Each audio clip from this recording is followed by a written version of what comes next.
حضرت عائشہ صدیقہ رضی اللہ تعالیٰ عنہ سے رسول اللہ صلی اللہ علیہ وسلم فرمایا کہ عائشہ تمہیں پتہ کہ آج کی رات کیا رات ہے؟ ما تدرین فی حاذی اللیلہ، یعنی لیلۃ النصف من شعبان، شعبان کی جو 15ویں کی جو رات ہوتی ہے اس میں کیا ہوتا ہے پتہ تمہیں؟ حضرت عائشہ صدیقہ رضی اللہ تعالیٰ عنہ نے عرض کیا ما فیہا یا رسول اللہ، اے اللہ کے کیا ہوتا ہے اس رات میں؟ فرمایا کہ اس رات میں اللہ تبارک و تعالی بنی آدم کو جھانکتے ہیں۔ ان اللہ تعالی لیطلع من جمیع خلقہ، گویا کہ آسمان دنیا پر اللہ نازل ہو جاتے ہیں، یہ جو آسمان ہمیں نظر آتا ہے یہاں نازل ہو جاتے ہیں اور وہاں سے اللہ جھانکتے ہیں انسانوں کو۔ فما فیغفر لجمیع خلقہ، اللہ تبارک و تعالی ساری مخلوق کو بخش دیتے ہیں۔ فرمایا کہ ساری مخلوق کو بخش دیتے ہیں، اور فرمایا کہ اتنا بخشتے ہیں کہ بنی کلب، ایک قبیلہ تھا بنی کلب، فرمایا بنی کلب کے جو مویشی ہیں ان مویشیوں کی جلدوں کے اوپر جو بال ہیں، فرمایا ان بالوں کی مقداروں سے بھی زیادہ اللہ تبارک و تعالی آج کی رات بخشش کرتے ہیں۔ اس کو لیلۃ البرات کہتے ہیں، یعنی اللہ جہنم سے بری کرتے ہیں آج انسانوں کو، جہنم سے ان کو آزاد کر دیتے ہیں۔ آج کی رات لیلۃ البرات بری کرنے کی رات ہے، اور فرمایا کہ ان جانوروں کے بالوں سے بھی زیادہ، یعنی اس سے کثرت مراد ہے، اتنے کثیر لوگوں کو اللہ تبارک و تعالیٰ بخشتے ہیں۔ اور جیسے ابو موسیٰ اشعری رضی اللہ تعالیٰ کی روایت میں فرمایا کہ ان اللہ تعالیٰ لیطلع من جمیع خلقی، پوری مخلوق کو اللہ جھانکتے ہیں، فیغفر من جمیع خلقی، اللہ سب کی بخشش کر دیتے، اللہ مگر فرمایا کہ دو آدمیوں کی بخشش نہیں کرتے، قاتل نفس، قتل کرنے والے قاتل کی بخشش نہیں کرتے، مشاہنین، فرمایا کینہ کپٹ اندر سینے میں کسی کا رکھنے والے کی بخشش نہیں کرتے، اور دوسری روایت میں فرمایا کہ جو ہے وہ مشرک کی بخشش نہیں کرتے۔ گویا کہ مشرک کی بخشش آج کی رات نہیں ہوتی، یعنی لیل و برات میں نہیں ہوتی، جبکہ اللہ تعالیٰ عمومی بخشش کے فیصلے کر رہے ہیں۔ فرمایا قاتل کی بخشش نہیں ہوتی جو ناحق کسی کو قتل کرتا ہے، اور تیسرا فرمایا کینہ بغض رکھنے والے کی بخشش نہیں ہوتی۔ اور دوسری روایتوں میں اور بہت سے لوگوں کا ذکر فرمایا، کل 13 قسم کے لوگ ہیں کہ آج کی رات کے اندر جس میں اللہ ہر ایک کی بخشش کر دیتے ہیں۔ فرمایا ان 13 قسم کے لوگوں کی آج کی رات بھی بخشش نہیں ہوتی، الا یہ کہ اس رات میں وہ اللہ تبارک و تعالی سے سچی توبہ کر لیں اور اپنے گناہ سے ہٹ جائیں اور آئندہ نہ کرنے کا عزم کر لیں۔ جب سچی توبہ کر لیں گے تو اللہ تبارک و تعالی اس رات میں ان کی بھی بخشش کر دیں گے۔ فرمایا اس لیے فرمایا 13 قسم کے لوگ، مختلف روایات میں فرمایا کہ مشرک کی بخشش نہیں ہوتی، قاتل کی بخشش نہیں ہوتی، کینہ رکھنے والے کی بخشش نہیں ہوتی، اور زنا کے عادی کی بخشش نہیں ہوتی، شراب کے عادی کی بخشش نہیں ہوتی، جادو کرنے والے کی بخشش نہیں ہوتی۔ فرمایا کہ تکبر کی وجہ سے اپنے ٹخنے سے نیچے ازار کو لٹکانے والے کی بخشش نہیں ہوتی، جگہ ٹیکس وصول ظلمن پیسہ، یعنی جگہ ٹیکس وصول کرنے والے کی بخشش نہیں ہوتی، اور فرمایا کاہن نجومی کی بخشش نہیں ہوتی، غیب کی باتیں بتانے والے کی بخشش نہیں ہوتی، والدین کے نافرمان کی بخشش نہیں ہوتی۔ اور فرمایا کہ یہ وہ لوگ ہیں کہ جن لوگوں کے اللہ تبارک و تعالی آج کے رات بھی بخشش نہیں کرتے، اور قطع رحمی کرنے والوں کی بخشش نہیں ہوتی، جو رشتہ داریوں کے اندر توڑ پیدا کرتا ہے، خونی رشتوں کے اندر توڑ پیدا کرتا ہے، فرمایا اس کی بخشش نہیں ہوتی۔ یہ 13 قسم کے لوگ مختلف روایات میں ذکر فرمائے گئے، ان لوگوں کی آج کی رات بخشش نہیں ہوتی، الا من تابا، الا یہ کہ یہ توبہ کر لیں اس رات میں، یا اللہ آج کے بعد میں یہ نہیں کروں گا، تو اللہ تبارک و تعالی ان کو بخش دے، کیونکہ بخشش کی رات۔ اس علماء لکھا کہ یہ شب برات یہ اصل میں رمضان کے مہینے کی ریہرسل ہے۔ دیکھو کوئی مہمان جب آتا ہے تو مہمان آنے سے پہلے گھر کی صفائی ستھرائی آپ کرتے ہیں، گھر کو بنا لیا، چمکا لیا، کپڑے اچھے پہن لیے، بچوں کو تیار کر دیا، ننھے منھے بچوں کو سرمے لگا دیا، سجا بنا دیا، سب استقبال کے پھول لے کے کھڑے ہیں، یہ مہمان آ رہا ہے۔ تو مہمان آنے سے پہلے پوری تیاری، اب مہمان جب آ جاتا ہے اب اس کے بعد اس کے دسترخوان لگ رہے ہیں، اور جتنے وقت بھی رہتا ہے اس کو اعزاز دیا جا رہا ہے، جاتے ہوئے بھی اس کو تحفے تحائف دیے جا رہے ہیں کہ جی ہماری طرف سے یہ آپ کی خدمت تحفہ، آپ کی یہ انعام۔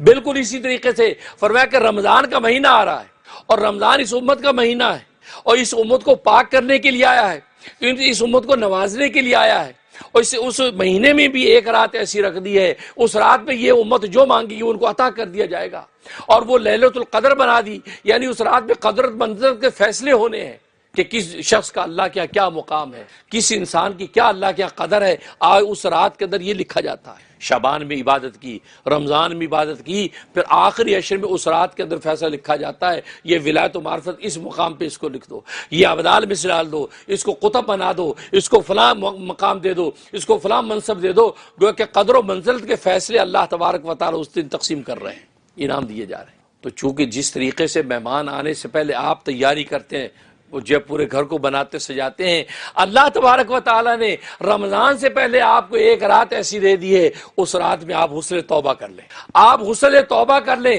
توبہ کا غسل کر لیں، اپنے اندر کو پاک کر لیں، باہر کو پاک کر لیں، اور خوب اللہ کے آگے گڑا لیں، اپنے آنسوں کے ساتھ ایسا غسل توبہ کریں کہ آسمان کے فرشتے بھی رشک کرنے لگے، سجدے کریں، اللہ تبارک و تعالیٰ کے سجدے قبول ہو جائیں، اور جب تم دن کا روزہ رکھو، اس روزے کی فضیلت اللہ تبارک و تعالیٰ تمہیں عطا کر دے، تو گویا کہ پہلے سے آپ بالکل مزکہ اور مصفہ ہو گئے، شفاف ہو گئے، اور جیسے رمضان کا مہینہ آیا، جب آپ نے بہت اپنے آپ کو پاکیزہ مصفہ کر لیا، تو رمضان کے مہینے میں آپ جانتے ہیں 3 اشرے، پہلا اشرہ رحمت کا ہے، دوسرا اشرہ مغفرت کا ہے، تیسرا اشرہ عتق من النار، جہنم سے بری ہونے کا ہے۔ اگر آپ نے شعبان کے مہینے میں خاص تو اس رات کے اندر ہی اللہ کو اتنا منا لیا، آپ ایسے اجلے دھلے ہو گئے، اور جب اجلا دھلا انسان ہوتا ہے خوشبو تبھی لگاتا ہے، غسل کرنے کے بعد ہی بدن پہ خوشبو چھڑکتا ہے، کپڑے نئے پہن کر ہی انسان خوشبو لگاتا ہے، میلوں کپڑوں پر تو کوئی خوشبو نہیں لگاتا بلکہ اس کو دھوتا ہے۔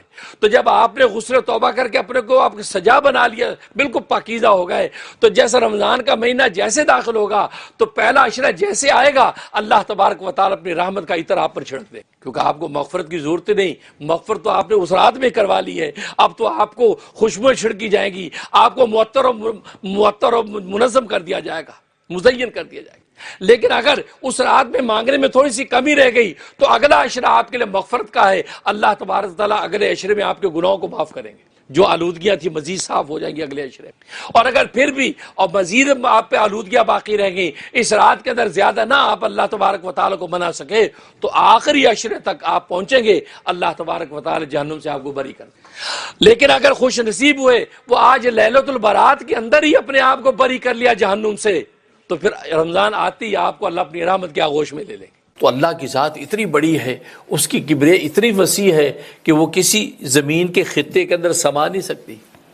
لا یسونی ارضی ولا فی السماء، حدیث قدسی ہے کہ میں آسمان و زمین کی وسعتوں میں نہیں سما سکتا ہوں، میری ذات اتنی بڑی ہے، میری کبریائی اتنی بڑی ہے۔ ولاکن یسونی فی قلبی عبد المومن تقی، لیکن جب میں سمانے لگتا ہوں میں ایک مومن متقی کے دل میں سما جاتا ہوں۔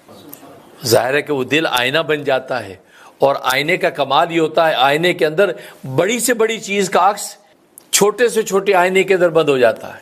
اب آپ دیکھیں سورج کتنا بڑا ہے، کتنا بڑا سورج ہے، لکھا کہ اس زمین سے بھی 700 گنا بڑا ہے، اتنا بڑا ہے سورج، لیکن آپ اس کے آگے آئینہ کریں، آئینے کے اندر پورا سورج آ جاتا ہے۔ جو سورج پوری کائنات سے بھی کئی گنا بڑا ہو، لیکن آپ اس کے اندر آئینہ کرتے تو اس آئینے کے اندر سورج آ جاتا ہے۔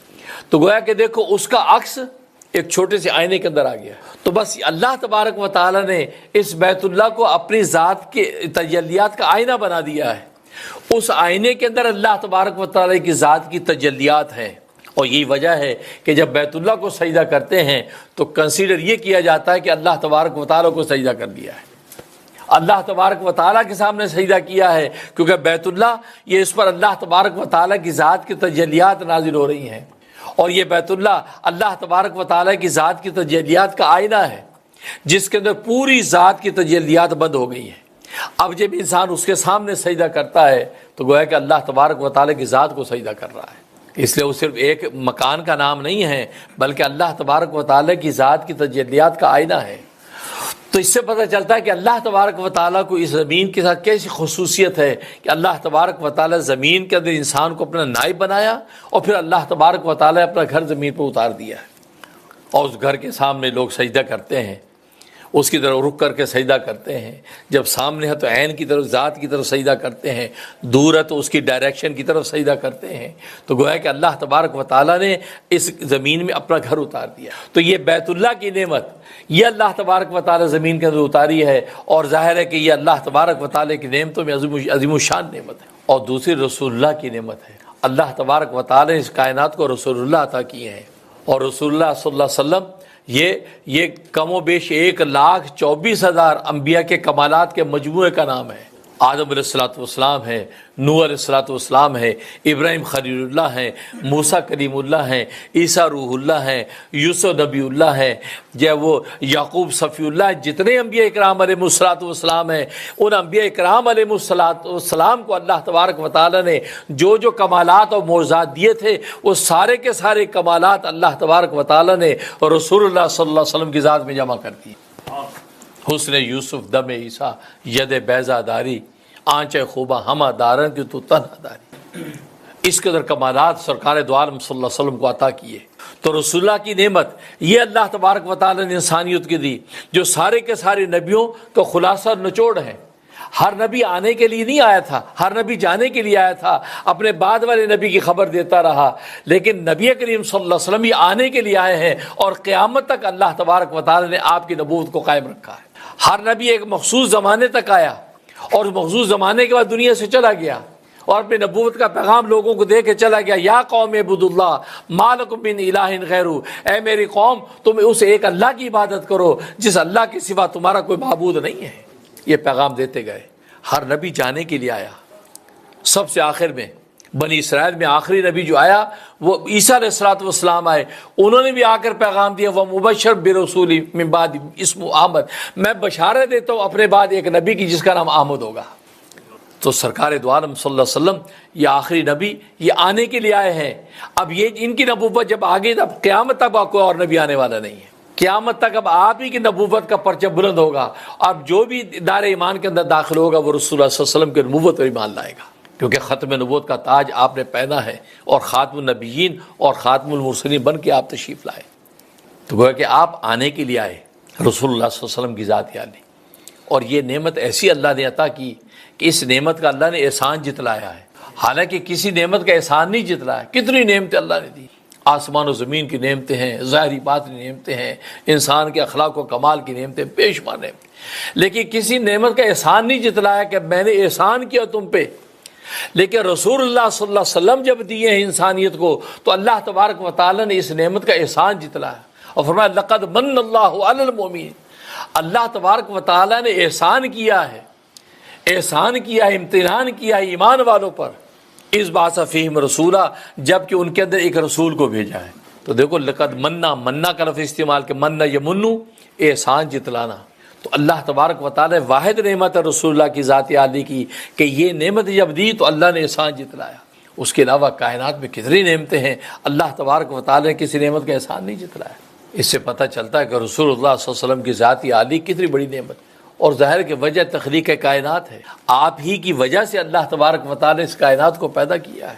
خود آدم علیہ الصلوۃ والسلام نے جب زمین پر اترے تھے، اللہ تبارک و تعالی سے معافی تلافی کر رہے ہیں، تو توبہ معافی کرتے ہوئے دعا کی، اے رب ذوالجلال آپ اپنے محبوب محمد صلی اللہ علیہ وسلم کے صدقے اور طفیل سے مجھے معاف کر دیجیے۔ وسیلہ دیا رسول اللہ صلی اللہ علیہ وسلم کا کہ رسول اللہ صلی اللہ علیہ وسلم محمد و رسول اللہ کے صدقے اور وسیلے سے آپ مجھے معاف کر دیجیے۔ تو اللہ تبارک و تعالیٰ کہ آدم تجھے کیسے پتہ چلا کہ یہ محمد و رسول اللہ کون ہے؟ تو آدم علیہ السلام نے فرمایا کہ اے رب ذوالجلال مجھے یہ تو پتہ نہیں کہ کون ہے، لیکن میں نے عرش الہی کے اوپر ایک دستاویز دیکھی کہ جب لکھا ہوا تھا لا الہ الا اللہ محمد الرسول اللہ، کہ اللہ کے سوا کوئی معبود نہیں، کوئی عبادت کے لائق نہیں ہے، اور محمد اللہ کے رسول ہیں۔ تو میں نے دیکھا کہ آپ نے اپنے نام کے ساتھ اس شخصیت کا نام لکھا ہے، اور درمیان میں واو کا بھی فاصلہ نہیں، حالانکہ تو الگ سینٹینس ہے۔ لا الہ الا اللہ و محمد رسول اللہ ہونا چاہیے، واو نہیں ہے بیچ میں، تو واو کا فاصلہ بھی نہیں ہے۔ لا الہ الا اللہ محمد رسول اللہ، دونوں سینٹینس گوئے کہ ساتھ ساتھ، بیچ میں واو کا فاصلہ نہیں۔ تو میں نے کہا اللہ نے اپنے ساتھ ہی محمد کا نام لکھا ہے، تو یہ محمد کو خاص ہی شخصیت ہے، اللہ کی محبوبہ برگزیدہ کوئی شخصیت ہے کہ اللہ نے اپنے نام کے ساتھ ان کا نام لکھا ہے۔ تو اس لیے بس اس وقت اتنی خصوصیت کا مجھے اندازہ ہوا، تو میں آج اس محمد کا واسطہ دے کر آپ سے معافی مانگتا ہوں۔ تو اللہ تبارک و تعالیٰ فرمایا آدم تو نے ٹھیک سمجھا، یہ محمد اصل میں تیری ذریت اور تیری اولاد میں سے یہ وہ شخصیت ہے جو نبی آخر الزمان ہے، جو نبی آخر الزمان ہے، اس کے بعد اب کوئی نبی آنے والا نہیں، گویا کہ ہر نبی جانے کے لیے آئے گا، اور یہ نبی جانے کے لیے نہیں آئے گا، یہ آنے کے لیے آئے گا۔ قیامت کی صبح تک اس کا پرچم نبوت بلند رہے گا، اور یہ ختم نزول کا تاج پہن کے آئے گا۔ یہ نبی آخر الزمان ہے جو تیری نسل و تیری ذریت میں ہے۔ اور فرمایا میرے جلال و کبریائی کی قسم ہے آدم، اگر اس کو پیدا کرنا مقصود نہ ہوتا تو آدم تجھے بھی میں پیدا نہ کرتا۔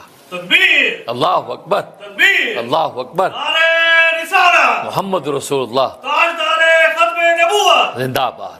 تو فرمایا کہ میں نے آدم تجھے پیدا اس لیے کہا کہ مجھے اس کو پیدا کرنا تھا۔ تو وجہ تخلیق کائنات کی آپ کی ذات ہے کہ آپ کو پیدا کرنا مطلوب تھا، تبھی اللہ تبارک و تعالی نے کائنات کا یہ جلسہ سجایا ہے۔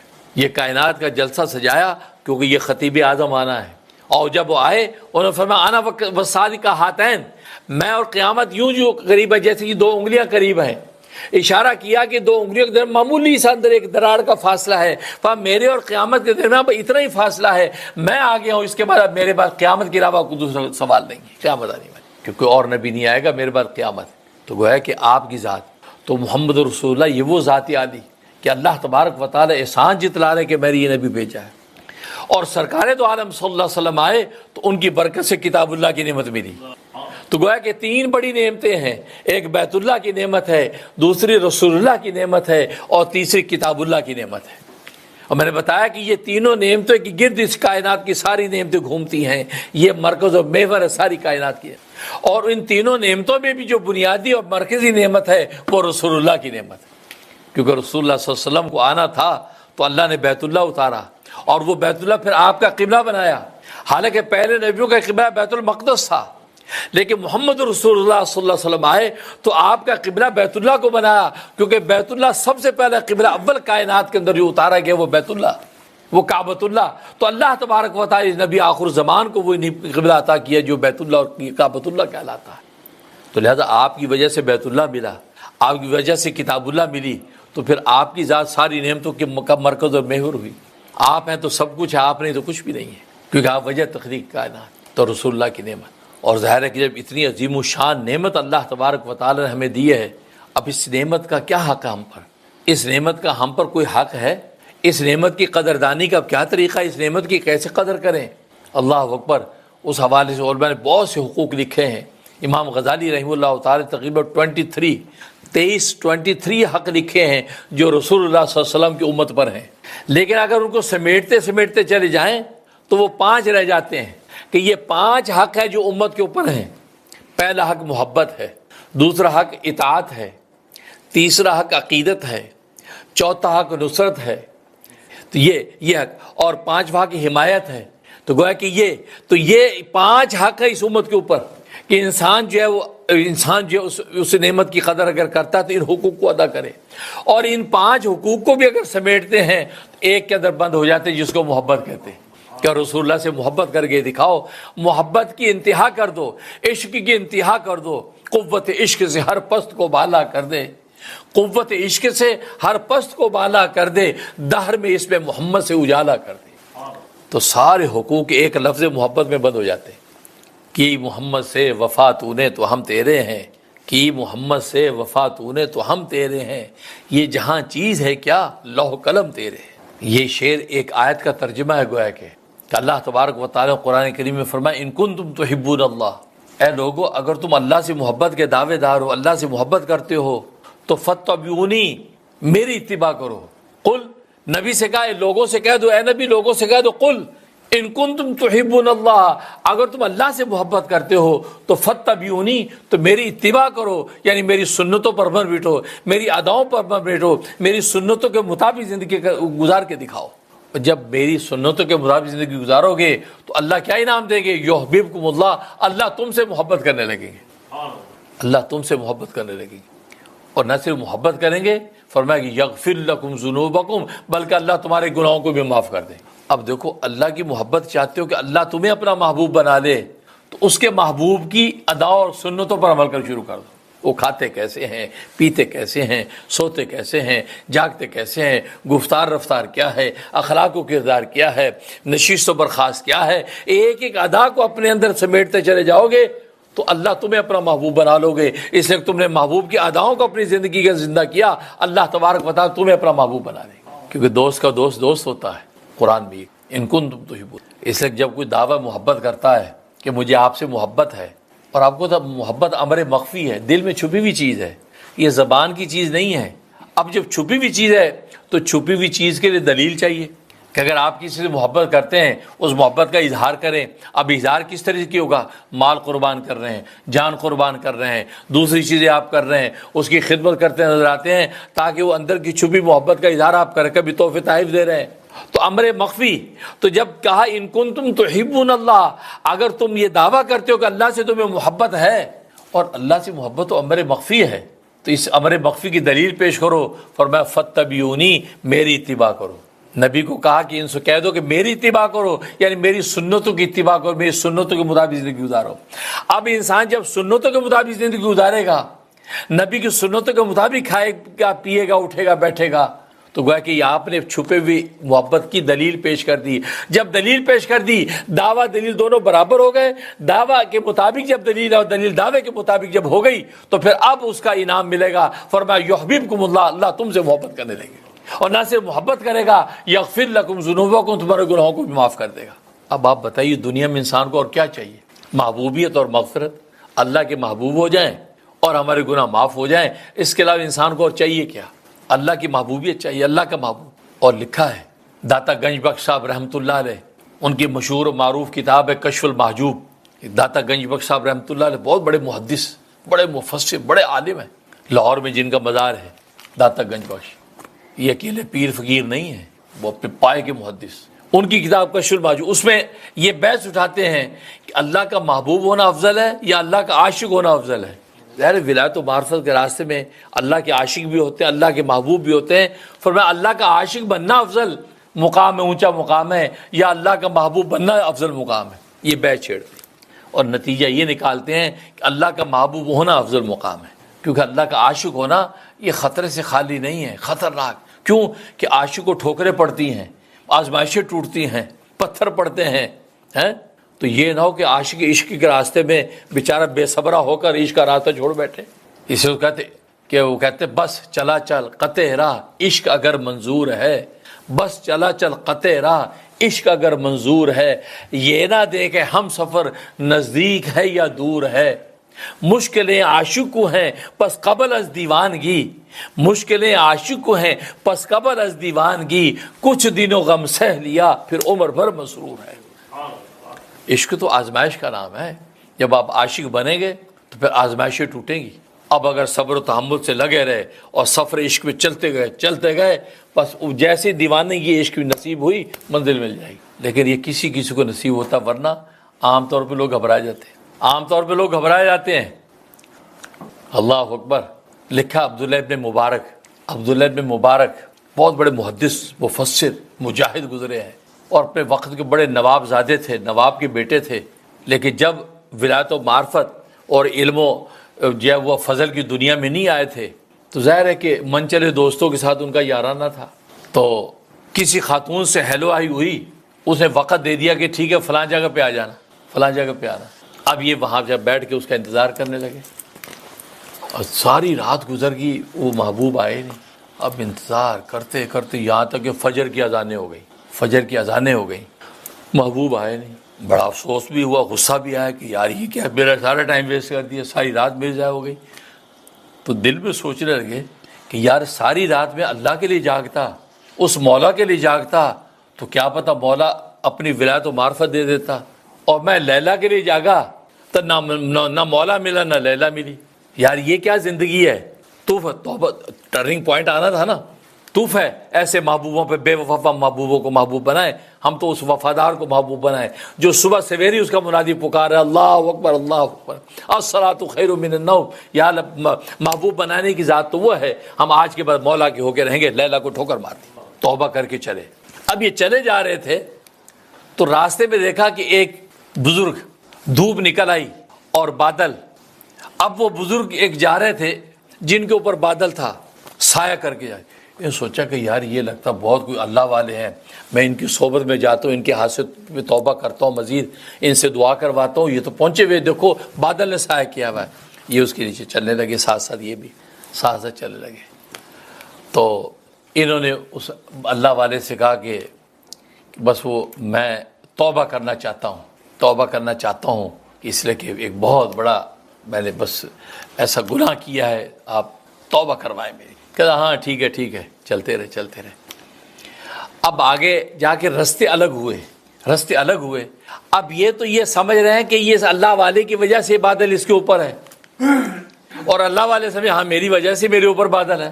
اب یہ تو سچی توبہ کر چکے ہیں، اب یہ رستہ الگ ہوا، یہ الگ رستے پہ جانے کے بادل ان کے ساتھ چلا گیا، اور وہ اللہ والے بغیر بادل کے وہ بڑے حیران کہ ہیں یہ نوجوان ہی، یہ کیسا نوجوان ہے، بادل ادھر چلا گیا، جلدی سے دوڑے اس کی طرف اور اللہ سے سوال کہ یا اللہ یہ کیا ماجرا ہے، یہ لونڈا تھا بھی کہہ رہا ہے میں بڑا گناہ گار ہوں اور یہ بادل ادھر چلا گیا۔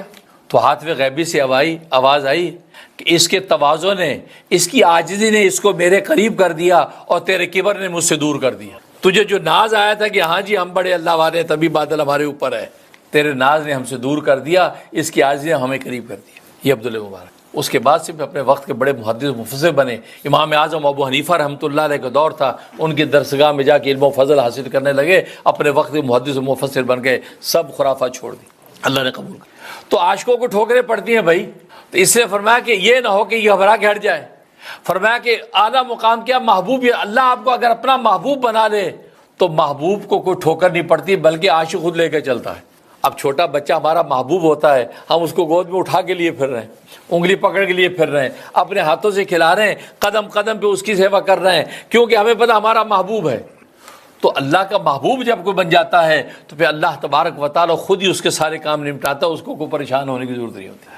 اور اتباع سنت، نبی پاک صلی اللہ علیہ وسلم کی سنتوں پر جب آپ عمل کرتے ہیں، سنت کے مطابق کھاتے ہیں، سنت کے مطابق پیتے ہیں، سنت کے مطابق لیٹتے ہیں، سنت کے مطابق رفتار و گفتار اخلاق و کردار ہوتے ہیں، تو اللہ تبارک و تعالی کیا آپ کو انعام دیتے ہیں، اللہ آپ کو اپنا محبوب بنا لیتے ہیں۔ کتنی آسان بات ہے۔ ہندوستان کے اندر بزرگ شاہ محمد صاحب رحمۃ اللہ علیہ، وہ ایک خواب دیکھتے ہیں حجت اسلام حضرت مولانا قاسم نانوتوی رحمۃ اللہ علیہ کے بارے میں۔ اور حجت اسلام حضرت مولانا قاسم نانوتوی رحمۃ اللہ علیہ کون ہے؟ یہ دارالعلوم دیوبند کے بانی ہیں، انڈیا میں جو دارالعلوم دیوبند اس کے بانی ہیں۔ اللہ نے علم و فضل کا بہت اونچا مقام ان کو عطا کر رکھا تھا، اور اتباع سنت کا عالم یہ تھا کہ نبی کی ایک ایک چھوٹی چھوٹی سنتوں پر بھی عمل کرتے تھے، یہاں تک کہ 1857 کی جنگ آزادی ہوئی اور اس میں ظاہر کہ مسلمان پسپا ہو گئے اور وارنٹ گرفتاری جاری ہو گیا، اور انگریز جب پولیس پھر رہی گرفتار کرنے کے لیے تو مولانا قاسم نانوتوی رحمۃ اللہ علیہ بھی چھپ گئے ایک گھر کے اندر، مرید نے انہوں کو چھپایا، 3 دن تک چھپے رہے، 3 دن کے بعد باہر نکل آئے۔ تو لوگ حضرت ابھی تو پھر رہی پولیس، ڈھونڈتی پھر رہی ہے، گرفتار کر لیں گے۔ کہا کہ میں نے اصل میں غور کیا کہ چھپنے میں، دشمن سے ڈر کے چھپنے میں نبی کی سنت کیا ہے، تو مجھے پتہ چلا کہ نبی پاک صلی اللہ علیہ وسلم غار ثور کے اندر 3 دن چھپے تھے، دشمنوں کے خوف سے 3 دن چھپے تھے غار ثور میں، اور چوتھے دن باہر نکل آئے تھے۔ تو سنت چونکہ 3 دن چھپنا تھا، لہذا 3 دن سے زیادہ میں نہیں اس کے اندر چھپ سکتا، لہذا سنت یہی ہے کہ 3 دن کے بعد باہر آ گئے۔ لوگوں نے کہا حضرت یہ پکڑے جائیں گے، کہتے کوئی بات نہیں، کیونکہ نبی پاک صلی اللہ علیہ وسلم کی سنت نہیں چھوڑ سکتا۔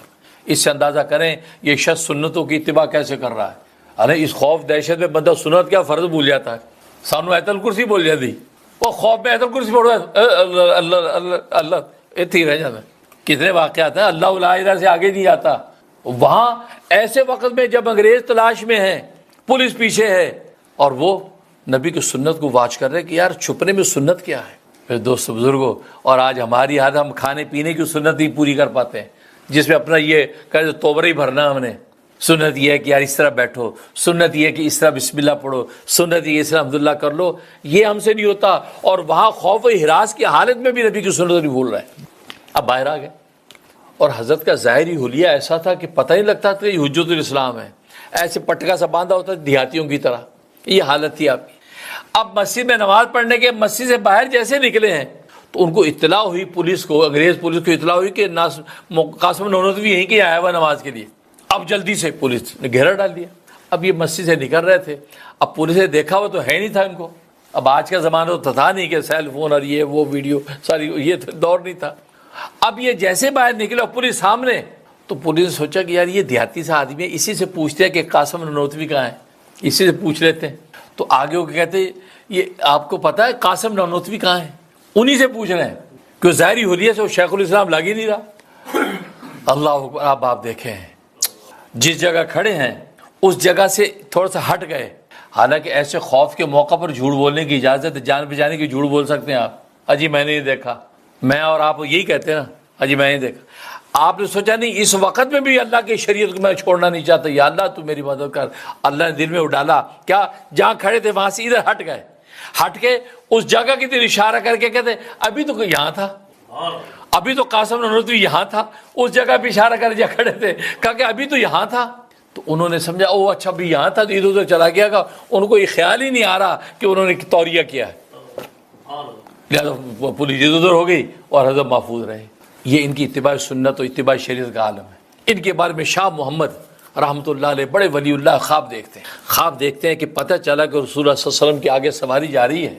تو شاہ محمد صاحب دوڑ رہے ہیں کہ یار میں سواری کو پکڑوں, حضور کے پاس قافلے میں ماں شامل ہو جاؤں. اور مٹی گھٹا اڑ رہا ہے جیسے پرانے زمانے میں, یہ دوڑ رہے ہیں.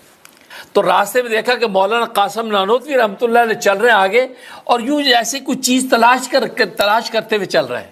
اب یہ پاس گیا تو دیکھا حضرت کہ مولانا کیا ہوا, کوئی چیز گم ہو گئی. کہتے ہیں گم نہیں ہو گئی, وہ میں اصل میں بس تم جاؤ میں آتا ہوں. کہتا ہے نہیں آپ کو پتہ رسول اللہ کی آگے سواری ہے, قافلہ آیا ہوا صحابہ کا, تو آپ جلدی چلیے, ایسے تو دیر ہو جائے, پہنچیں گی کہ نہیں. فرمایا کہ اصل میں رسول اللہ صلی اللہ علیہ وسلم کے قدم مبارک نقش پا ڈھونڈ کے اس قدم پہ قدم رکھ کے چل رہا ہوں. میں آپ کے قدموں کے نقش ڈھونڈ کے چل رہا ہوں, تو میں آتا ہوں تم جاؤ. وہ کہتا ہے حضرت آپ تو پھر نہیں پہنچ پائیں گے, وہ تو بہت دیر ہو جائے گی. کہا کہ میاں دیر ہو سویر ہو, رسول اللہ کے قدم کو نہیں چھوڑ سکتا, رسول اللہ کے قدموں سے قدم لگا کے پہنچنا میں نے. شاہ محمد صاحب رحمۃ اللہ فرمایا میں آگے چلا گیا. میں آگے گیا تو ایک بہت بڑا پنڈال لگا ہوا ہے, اسٹیج لگا ہوا ہے, اس پہ نبی کریم صلی اللہ علیہ وسلم بیٹھے ہیں, صحابہ کی جماعت بیٹھی, مجمع جمع ہے. تو میں جو ہانپتا کہاں جب وہاں اسٹیج پہ پہنچا تو میں نے دیکھا رسول اللہ کے پہلو میں قاسم نانوتوی بیٹھے. تکبیر. یہ اتباع سنتوں کی اتباع اتنی جلدی آپ کو آگے ترقی کرتی ہے. تو وہ دیکھو اس خواب کے اندر جو مثالی طور پہ دکھایا گیا کہ اتباع سنت کی برکت سے اللہ تبارک و تعالیٰ نے ان کو ایسا قرب خاص عطا کیا کہ وہ ان سے پہلے رسول اللہ کے دربار میں بیٹھے. اس لیے رسول اللہ صلی اللہ علیہ وسلم کی سنتوں کی اتباع. تو تبھی کہا کہ ان کنتم تحبون اللہ فاتبعونی, میری اتباع کرو, میری سنتوں کی پیروی کرو. یحببکم اللہ, اللہ تم سے محبت کریں گے. ویغفر لکم ذنوبکم, تمہارے گناہوں کو معاف کر دیں گے. یہ رسول اللہ کی نعمت. تو رسول اللہ صلی اللہ علیہ وسلم کی ذات عالی یہ ایسی نعمت, اور میں بتائی اس کا حق بہت سے حقوق میں سب سے بڑا حق محبت کا ہے. اور انسان جب کسی سے محبت کرتا ہے اس کے اسباب تین ہوتے ہیں. یا تو اس کے جمال کی وجہ سے محبت کرتا ہے کہ وہ اتنا حسین و جمیل ہے, خوبصورت ہے, تبھی محبت کرتا ہے. یا اس کے کمال کی وجہ سے محبت کرتا ہے, وہ اتنا با کمال ہے, اس کے کمال کی وجہ سے محبت کرتا ہے. یا وہ صاحب نوال ہے, یعنی اس نے آپ پر کوئی احسان کیا ہے تو نوال کی وجہ سے محبت کرتے ہیں. تو یہ تین اصل میں بنیادی اسباب ہیں جس سے محبت ہوتی ہے, یا جمال کی وجہ سے, یا کمال کی وجہ سے, یا نوال کی وجہ سے. اور بعض لوگوں نے ایک چوتھا سبب لکھا مال کی وجہ سے, لیکن محققین نے فرمایا کہ مال کی وجہ سے محبت نہیں ہوتی, مال کی وجہ سے خوشامد ہوتی ہے. مفاد تو ہوتا ہے, محبت نہیں ہوتی. کسی مال کی وجہ سے محبت کریں نہیں, بلکہ کیا ہوتا ہے کہ مال حاصل کرنے کے لیے خوشامد کریں. تو محبت ان تین وجہ سے. اور یہ تینوں کی تینوں اسباب اللہ تبارک و تعالی نے رسول اللہ کی ذات کے اندر رکھے ہیں. آپ جیسا با جمال کوئی نہیں, آپ جیسا با کمال کوئی نہیں, آپ جیسا با نوال کوئی نہیں. آپ کو اللہ تبارک و تعالی یہ سارے کمالات عطا. اور یہ ربیع الاول کا مہینہ, اس ربیع الاول کے مہینے میں اللہ تبارک و تعالی نے یہ سارے کمالات آپ کی ذات کو دیے. یہ ایسا یونیک مہینہ ربیع الاول کا, ایسا کوئی مہینہ نہیں ہے جیسا یہ یونیک ہے کہ اس مہینے میں 4 ایسے عظیم الشان واقعات اللہ نے ظاہر فرمائے ہیں جو رسول اللہ صلی اللہ علیہ وسلم کی نسبت سے ہیں. ایسے عظیم شان واقعات اور کسی مہینے میں نہیں ہے جو ربیع الاول میں اللہ تبارک و تعالی ظاہر فرمائے. اس مہینے میں آپ کی ولادت ہوئی, اسی مہینے میں آپ کو نبوت ملی, اسی مہینے میں آپ نے ہجرت کی, اسی مہینے میں آپ کے رحلت فرمائی دنیا سے گئے. 4 کے 4 عظیم واقعے جو آپ کی ذات سے متعلق ہے اسی مہینے میں ہوئے. اور وہ بھی تاریخ اگر لیں, دن اگر لیں تو پیر کے دن ہی ہوئے. آپ کی ولادت بھی پیر کے دن ہوئی, آپ کو نبوت بھی پیر کے دن ملی, آپ کی جو ہجرت بھی پیر کے دن ہوئی, اور آپ کی رحلت یعنی وفات بھی پیر کے دن ہوئی. اور بعض علماء نے تو یہاں تک لکھا کہ ربیع الاول کی بھی تاریخ 12 ہی تھی. 12 ربیع الاول کی 12 تاریخ میں ولادت ہوئی, 12 تاریخ میں نبوت ملی, 12 تاریخ میں ہجرت ہوئی, اور 12 تاریخ کے اندر رحلت ہوئی. تو 12 ربیع الاول عاشقان مصطفیٰ کے دن, اس سے آپ اندازہ کریں یہ ربیع الاول کا مہینہ کتنا یونیک مہینہ ہے کہ رسول اللہ صلی اللہ علیہ وسلم کی ذات عالی اللہ اس مہینے میں عطا کی ہے، تاکہ پتہ چل جائے کہ اس مہینے کو فضیلت اگر ملی ہے تو رسول اللہ کی وجہ سے ملی ہے۔ یہ کام رمضان میں بھی تو ہو سکتا تھا نا، رمضان کتنا اعلیٰ مہینہ ہے، افضل الشہور، سارے مہینوں میں افضل مہینہ ہے، رمضان میں بھی تو ہو سکتا تھا، لیکن رمضان میں اللہ تبارک و تعالی حکمت مسئلہ یہ تھی، اس لیے نہیں ہوا۔ اگر رمضان کے اندر یہ واقعات ہوتے تو لوگ یہ سوچتے شاید اس مہینے کی رمضان کی وجہ سے ان واقعات کو فضیلت ملی ہے، یا ان واقعات کو رمضان کی وجہ سے ملی ہے، یا رمضان کو فضیلت ان کی وجہ سے ملی ہے، تو لوگ ڈبل مائنڈڈ ہوتے۔ اللہ تبارک و تعالی ایک دوسرے مہینے کے اندر چاروں واقعات ظاہر کیے تاکہ دیکھنے والا سمجھ جائے اس مہینے کو اگر فضیلت ملی تو رسول اللہ کی وجہ سے ملی، اس لیے ربیع الاول کے اندر چاروں واقعات ہوئے۔ اور جب آپ کو کی ولادت ہوئی، آپ کا جمال انسانیت نے دیکھا، ایسا باجمال انسان کوئی نہیں، ایسا حسن و جمال اللہ نے عطا کیا، حسن یوسف دم عیسیٰ ید بیضا داری، آنچہ خوبہ ہم دارن کی تو تنہا داری، ایسا حسن و جمال۔ صحابہ اکرام رضوان اللہ علیہم اجمعین کبھی چاند کی چاندنی کو دیکھتے ہیں، کبھی رسول اللہ کے چہرہ انور کو دیکھتے ہیں اور فیصلہ یہ کرتے ہیں کہ چاند کی چاندنی رسول اللہ کے چہرہ انور کے سامنے ماند نظر آتی، ایسا حسن و جمال۔ تو ولادت ہوئی تو اللہ تبارک و تعالی نے آپ کے جمال کو دنیا کے سامنے ظاہر کیا، اور پھر 40 سال کے بعد ربیع الاول کے مہینے میں پیر کے دن اللہ تبارک و تعالی آپ کو نبوت دی، تو آپ کے کمال کو دنیا نے دیکھا، کیونکہ اب آپ کو ایسا کمال ملا نبوت کا، ایسا کمال کسی کو نہیں، اور بھی نبوت ہی نہیں بلکہ ختم نبوت کا کمال ملا۔ اور پھر اس کے بعد آپ نے جب ہجرت کی ہے، مکہ سے مدینہ کی طرف گئے، ہجرت جب کی ہے، تو اللہ تبارک و تعالی ہجرت جب ہوئی تو ہجرت کو اللہ تبارک و تعالی ایک ترقی کا دوسرا راہ ظاہر کیا، کیونکہ ہجرت ہونے کے بعد اب مزید کمالات ظاہر ہوئے ہیں، ایک شریعت حقہ آپ کے سامنے آئی تو اس میں آپ کو شریعت ملی، اور یہ شریعت کو ملنا یہ ایک احسان اور نوال تھا۔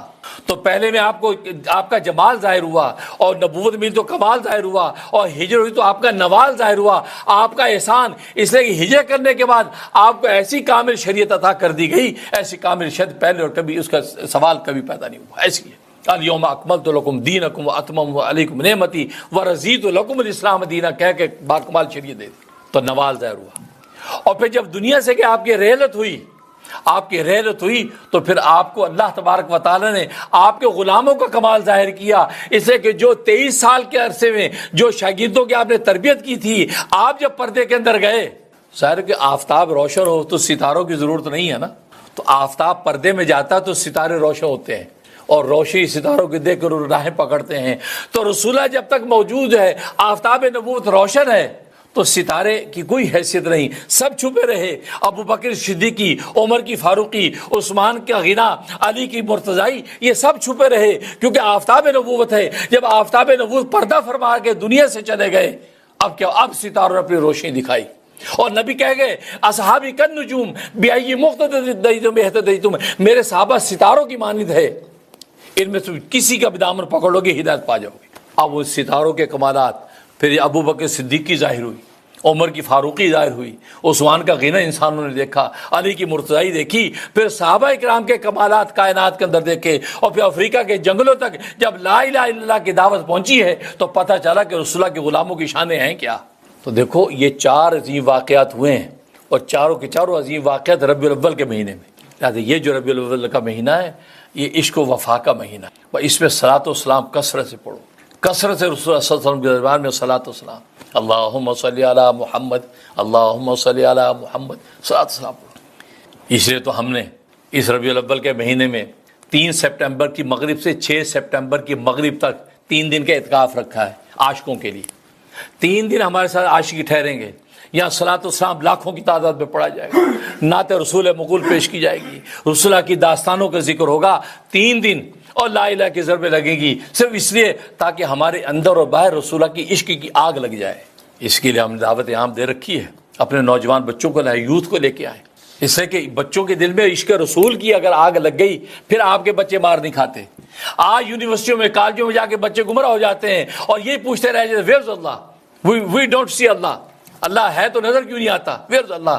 بس یہیں سے ان کی گمراہی کا راستہ کھڑا ہوتا ہے۔ لیکن اگر عشق رسول اور رسول اللہ صلی اللہ علیہ وسلم کا عشق اگر ان کے دلوں کے اندر بیٹھ گیا، اب وہ سوال نہیں کریں گے۔ اسے جیسے صحابہ نے نبی سے کبھی سوال نہیں کیا اللہ ہے تو نظر کیوں نہیں آتا، حالانکہ وہ سوال کرتے تو عقل میں آتا کہ یار رسول صلی اللہ علیہ وسلم تو خود اللہ کو معراج میں دیکھ کے آئے ہیں، لہٰذا صحابہ پوچھیں یا اللہ یا رسول اللہ اللہ ہمیں نظر کیوں نہیں آتا, ہم اللہ کو کیسے دیکھ سکتے ہیں؟ صحابہ نے سوال کیوں عاشق تھے. آج اگر آپ کا بچہ عاشق رسول ہو گیا, میں اور آپ اگر سچا عاشق رسول ہو گئے, پھر ہمیں بھی یہ سوال پیدا نہیں ہوگا کیوں ہم عشق کی نگاہ سے اللہ کو صبح شام دیکھ رہے ہوں گے. صحابہ عشق کی نگاہ سے صبح شام اللہ کو دیکھتے تھے اور دیکھنے کے نظاروں کے اندر سجدوں میں گر گر کے اللہ کے قدموں کو چومتے تھے. لہٰذا ان کو یہ سوال ہی پیدا نہیں ہوا. اور آج سوال اس لیے پیدا ہوتا ہے اللہ کے رسول کے ساتھ عشق نہیں ہے. اور میں نے بتایا ساری کائنات کی نعمت کا خلاصہ اگر ہے تو رسول اللہ کی ذات عالی ہے, جس کو اللہ نے لقد من اللہ کہہ کے احسان جتلایا ہے اللہ تعالیٰ نے کہ ایسی نعمت دی ہے تمہیں. اس سے میرے دوستوں بزرگوں رسول اللہ کا عشق پیدا کرو کہ محمد سے وفا تو نے تو ہم تیرے ہیں, یہ جہاں چیز ہے کیا اللہ قلم تیرے ہیں.